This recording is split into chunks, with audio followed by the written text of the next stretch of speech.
Watching the WEEI NESN Jimmy Fund Radio-Telethon, and we are here live at Fenway Park, and I'm so happy to be joined by Tori Rando and Tanya Searle here today just to talk about your journeys. And you two became inseparable through your journeys at the Jimmy Fund. Can you talk a little bit about your friendship and how that grew? Yeah. So I remember being really sick on the couch one day, and Lisa came over and she was like, "Hey, Tori, I want you to meet this girl. Her name is Tanya." That was it. That was it. We were best friends from that second on. Instant, yeah. Yeah, and so how has your relationship continued to grow? Gosh, we've been through so much together. I mean, we met through all of treatment together. We're really each other's support then, and even since, anything that's come up in life since then, we celebrate every birthday, every remission anniversary.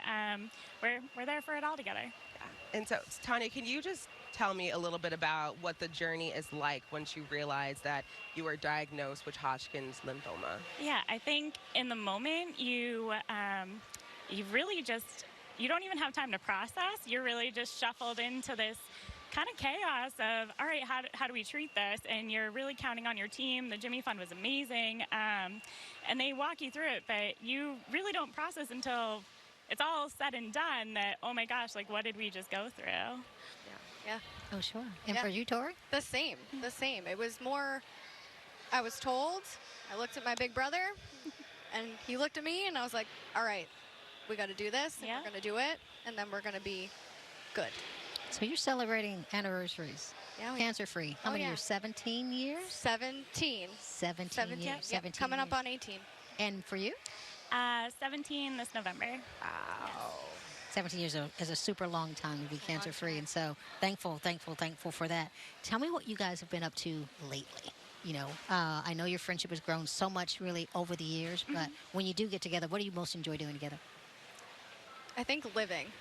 Just living our lives, being adults now, going out and just like being happy. Yeah. Sure. To be 33 and cancer-free. Yeah, it doesn't matter if we're home on the couch watching a movie or if we're going out grabbing dinner and drinks. I mean, we're so happy to be here and still be friends 17 years later. Yeah. I think that's incredible perspective too, because just being able to live your life without having that sort of weight on your shoulder is huge. Yeah. And so just thinking about your journeys, and for you, Tori, you were saying, you know, you talked to your brother and you said, okay, you know what? This is the reality. I'm going to get through this, and that's it. How were you able to have that mindset and perspective when you're faced with something so daunting? Honestly, I think it was my family. Ooh, I'm gonna get emotional. My family, I needed to be there for them. Yeah. I think that was it.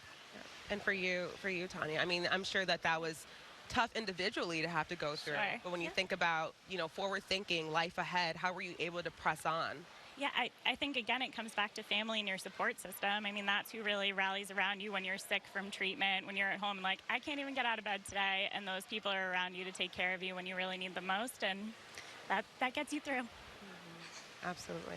So, Tanya, you were diagnosed with Hodgkin's lymphoma, and for you, Tori, it was large cell lymphoma in 2005. Non-Hodgkin's, yep. Tell the audience about the differences between the two. Yeah.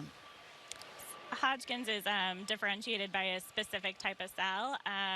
So if they see those cells present on the biopsy, you're diagnosed with Hodgkin's. There's so many different forms of lymphoma. So anything other than that would be a non-Hodgkin's, but there's so many different types. Yeah.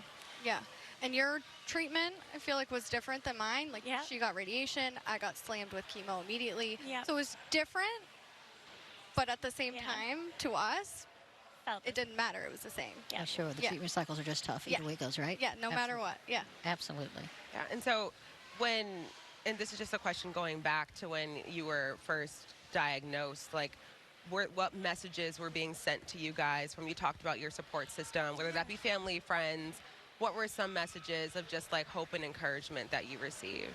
I think family and friends are just kind of rallying around you, like, what do you need right now? What can we do? We're going to get you through this. I remember kids at school did a fundraiser to give me one of those like Vermont teddy bears to send home to me. I mean, like everybody was just trying to find out how they could support the family. Our town, I grew up in a small town, Pepperell, Massachusetts, and the town threw a fundraiser for us to really help with the expenses of treatment, and just everybody was coming together as a community. Yeah, I would say the same. Yeah. And so can you just share just a little bit more about how Dana Farber and the Jimmy Fund have helped you through this time?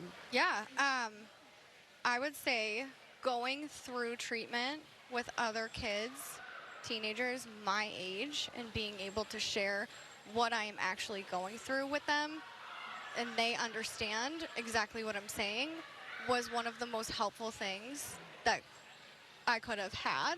Like, for instance, Tanya, like, unfortunately, we lost some friends that we made, and I feel like I had her to kind of go through that together, and I wasn't alone, and people knew, like, she knew exactly what I felt in that moment. So I feel like if it wasn't for Lisa and the Jimmy Fund and Dana Farber, I wouldn't have had that, and I needed it. We needed it. Yeah. How about for you, Tanya? Yeah, I think the team at the Jimmy Fund is just so special in the sense that they're not only there to rally around the family of the patient themselves, they really try to normalize what the patient's going through. I mean, these are kids who often don't know life other than being sick at such a young age. I mean, we were teenagers when we were diagnosed, so a little different. But they really normalize that scenario and try and make the best for you. Try to make coming into the clinic fun and not something that the kids are dreading as they come in for treatment. What an incredible friendship. What an incredible act of love. You know, we're asking our audience today who are tuned in to the Jimmy Fund Telethon to, you know, really show your friendship, give your act of love so you can join Jimmy's team, our monthly giving program. This meaningful gift will be charged on your credit card each month in a secure, easy, and convenient way to support the work of Dana Farber's physicians and researchers all year long. As a special thank you, members receive an official Jimmy Fund hat. So there's some swag involved in this thing, you know.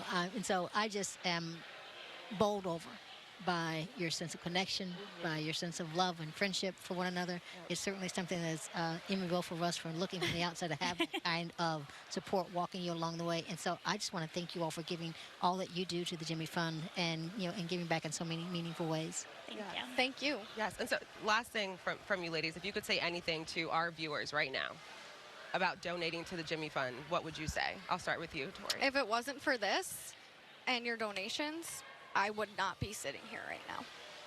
And for you, Tanya? Absolutely. I mean, we're changing cancer research with the money that you're donating, which is saving more lives. So